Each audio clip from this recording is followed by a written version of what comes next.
Property విషయంలో confusion గా ఉన్నారా? గేటెడ్ కమ్యూనిటీలో ఫ్లాట్ తీసుకోవాలా లేదా విల్లా తీసుకోవాలా? మన పిల్లల భవిష్యత్ కోసం ఓపెన్ ఫ్లాట్ తీసుకోవాలా? మన హైదరాబాద్ లో ఏ లొకేషన్ లో కొంటే మంచి అప్రిసియేషన్ వస్తుంది? మరి నమ్మకమైన ప్రాపర్టీ కొనాలంటే నమ్మకమైన గైడ్ కావాలి కదా.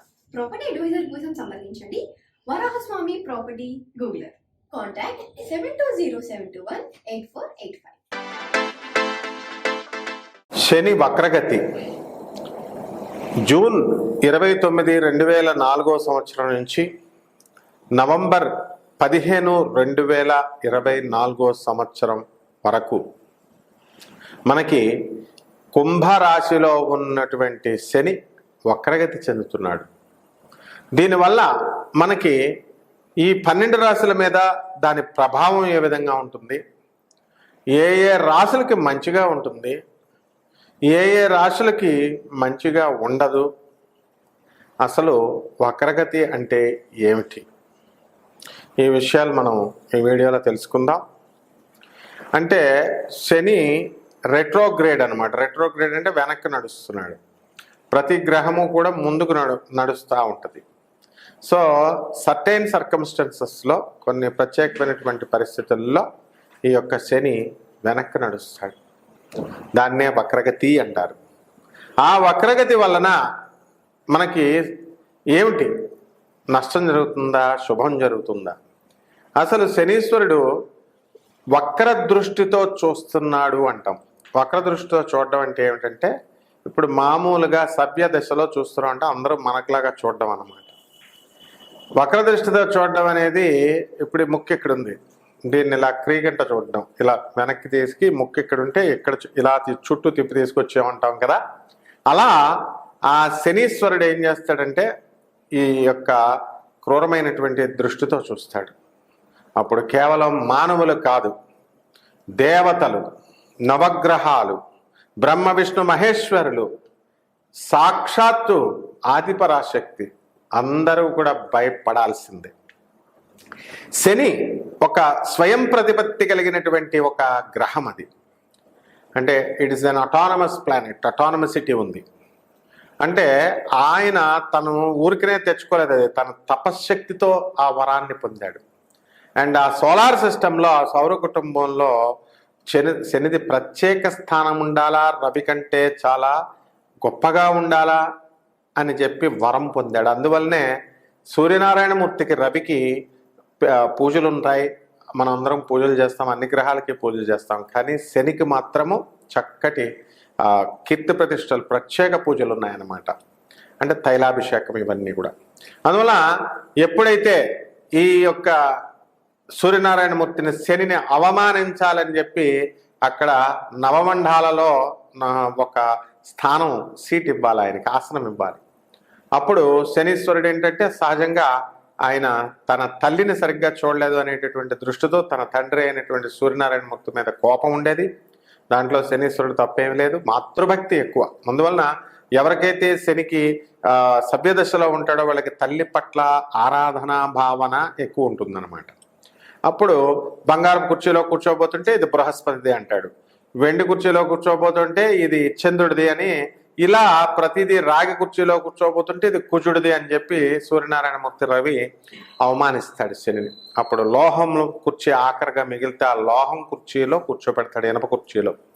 అప్పుడు శనీశ్వరుడు ఏమంటాడంటే, ఈ లోహానికే నేను వైభవాన్ని తీసుకొస్తాను అని చెప్పి తన త్రిశూలాన్ని తెచ్చుకొని, కర్మకారకుడు అయినటువంటి ఆయన, కర్మఫలదాత ఆయన వచ్చి దర్జాగా ఆ కుర్చీలో కూర్చుని ఆ యొక్క ధర్మానికి నిష్పక్షపాతంగా ఇస్తాడు.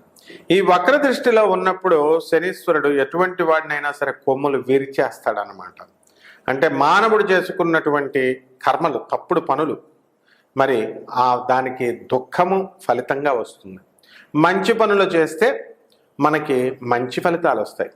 మనకి సంచిత కర్మలు, ఆగామి కర్మలు, ప్రారబ్ధ కర్మలు అని చెప్పేసి మనం చాలా రకాల కర్మలు ఉన్నాయి. సంచిత కర్మలు అంటే క్యుములేటివ్, మనం 7 జన్మల నుంచి, ఒక 20 జన్మల నుంచి వచ్చినటువంటి క్యుములేటివ్, దీన్ని సంచిత కర్మ అంటాం. ఈ కర్మలన్నీ కూడా మనం పోగొట్టుకోవాలి. అందువలన ఈ యొక్క శని యొక్క క్రూర దృష్టితో మనకి చూసినప్పుడు మనకి శని జన్మరాశిలో ఉన్నటువంటి కుంభరాశికి వక్రదృష్టితో చూసినప్పుడు మధ్యమ ఫలితాలు ఇస్తాడు. అలాగే శని మరి మీనరాశిలోకి వెళ్ళినప్పుడు మనకి మధ్యమ ఫలితాలు ఇస్తాడు.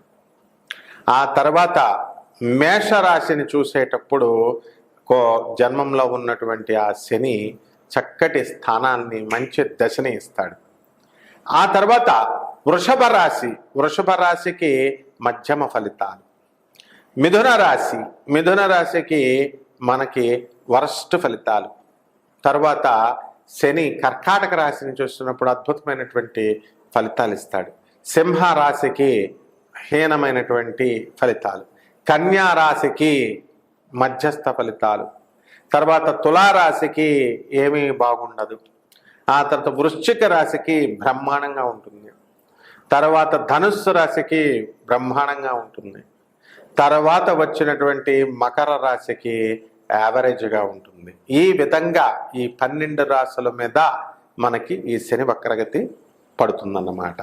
మకర రాశి వారికి జూన్ నెల 29వ తేదీ 2024 సంవత్సరం నుంచి మరి మనకి నవంబర్ 15, 2024 సంవత్సరం వరకు కూడా మనకి శని వక్రిస్తున్నాడు. అయితే అసలే ఏలినాటి శని ప్రభావంలో ఉన్నాం.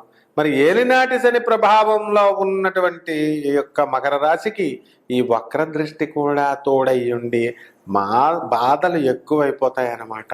అందువలన పని ఒత్తిడి ఎక్కువగా ఉంటుంది, కానీ దాన్ని సమర్థవంతంగా సూపర్ సక్సెస్ చేస్తారు. భార్యాభర్తల మధ్య కాపరాలు ఎంతో కాలంగా కొట్లాటలు కొట్టుకుంటున్నారు, విడివిడిగా ఉంటున్నారు, కోర్టు కేసుల్లో ఉంటున్నారు. మరి ఇవన్నీ కూడా ఒక కొలిక్కి వస్తాయా అండి అంటే మీకు రీకన్సిలేషన్లో మీరు ఆనరబుల్ జడ్జెస్, పోలీస్ ఆఫీసర్స్, తర్వాత ఈ యొక్క ల్యాండ్ కౌన్సిల్స్ చెప్పిన మాట వింటే మీకు సాల్వ్ అవుతుంది. అలాగే మీరు చక్కగా ఇంతకుముందు ఇల్లు కట్టేటప్పుడు ఎన్నో ఈఎంఐలు మీరు తీసుకున్నారు. మీ మామగారు మీ దగ్గర నుంచి డబ్బులు ఎత్తుకుపోయారు లోన్ ఇమ్మని. ఆ లోన్ డబ్బులు ఇవ్వలేదని చెప్పి మీరు మామగారిని ఏం చేయలేక భార్యల మీద మీ ప్రభావాన్ని చూపించి, ప్రతాపాన్ని చూపించి కేసుల వరకు వెళ్ళిపోయినటువంటి సందర్భాలు ఉన్నాయి. మరి ఇటువంటి గొడవలన్నీ కూడా సమస్య పోవడానికి అవకాశాలు ఉన్నాయి. ఈ యొక్క శని వక్ర దృష్టి ప్రభావం వలన మరి నాకు కూడా కోర్టులో మనం కేసు వేసుకొని 2-3 సంవత్సరాలు అయిపోతుంది. అంతకుముందు పంచాయతీ 2-3 సంవత్సరాలు అయింది. మరి వయసు పెరిగిపోతుంది, మళ్ళీ పిల్లనివ్వరు నాకు అనేటటువంటి బాధతో ఏదో ఒక విధంగా ఈ ఏలినాటి శని అనేటటువంటిది బాధని మీకు చూపించాలి. అదేవిధంగా ఇల్లు లేనటువంటి వాళ్ళు ఇల్లు కొంటారు, ఆల్రెడీ కొనేసారు, చాలామంది ఈఎంఐలు కడుతున్నారు. ప్రమోషన్స్ లేనటువంటి వాళ్ళకి ప్రమోషన్స్ వస్తాయి. ఆ తర్వాత మీరు కోరుకున్న చోట్లకి ట్రాన్స్ఫర్లు రావడం జరుగుతుంది. బంధుమిత్రులు వినోద కార్యక్రమాల్లో మీరే హోస్ట్గా ఉండి చక్కగా అందరికీ భోజనాలు గిజనాలు పెడతారు. ఈ విధంగా చిన్న చిన్న పార్టీలకు కూడా అటెండ్ అవుతూ మీరు ఫ్రెండ్స్ అందరి చేత మన్ననలు పొందుతారన్నమాట. అలాగే సినీ సంగీత సాహిత్య రంగాలలో ఉన్నటువంటి వాళ్ళకి మంచి గుర్తింపు ఉంటుంది. ఆర్థిక పరంగా మీరు ఎంతో ఎదుగుదల అనేటటువంటిది మీకు కనబడుతుంది. అలాగే ఈ మకర రాశి వారికి చక్కగా సినిమా ఫీల్డ్లో ఉన్నటువంటి వాళ్ళు తీసేటటువంటి సినిమాలన్నీ హిట్ అయిపోవడం, మరి ఈ యొక్క ప్రొడ్యూసర్లు, మరి ఈ యొక్క చక్కగా ఈ యొక్క సినిమా కెమెరామెన్లు, టెక్నీషియన్ ఫీల్డ్, ప్రొడక్షన్ వింగ్ అందరూ కూడా బాగుపడిపోవడానికి అవకాశాలు ఉంటాయి. అలాగే హోటళ్ళ వ్యాపారాలు చక్కగా మీరు కొత్త వ్యాపారాలు స్టార్ట్ చేస్తారు, రెస్టారెంట్లు స్టార్ట్ చేయడం అనేటటువంటివి జరుగుతాయి. మరి సినీ సంగీతాలు కాకుండా జ్యోతిష్యము, తర్వాత లైసెన్స్డ్ సర్వేయర్లు, ఆ తర్వాత లాయర్లు, మరి ఈ యొక్క డాక్టర్లు, వీళ్ళ వ్యాపారాలు చాలా బ్రహ్మాండంగా ఉంటాయి మకర రాశి వాళ్ళకి.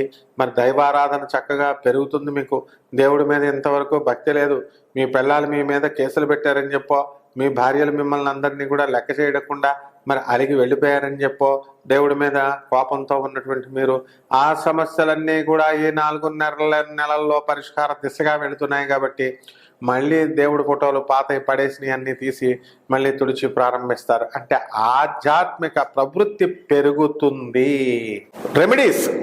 ఈ శని వక్రగతి 2024 సంవత్సరంలో జూన్ 30వ తేదీ నుంచి నవంబర్ 15 వరకు వచ్చింది. కాబట్టి మనము ఈ 12 రాశులకి కలిపి ఏమిటి మనం చేయాల్సినటువంటి రెమెడీ ఏంటంటే, ఈ యొక్క శని జన్మంలో, తర్వాత ఏలినాటి శని జరుగుతున్నప్పుడు, అలాగే అర్ధాష్టమ శని, అష్టమ శని కంటే తీవ్రమైనటువంటి శాంతి చేసుకోవాల్సినటువంటి అవసరం ఈ శని వక్రస్థితిలో ఉన్నప్పుడు ఉంటుంది.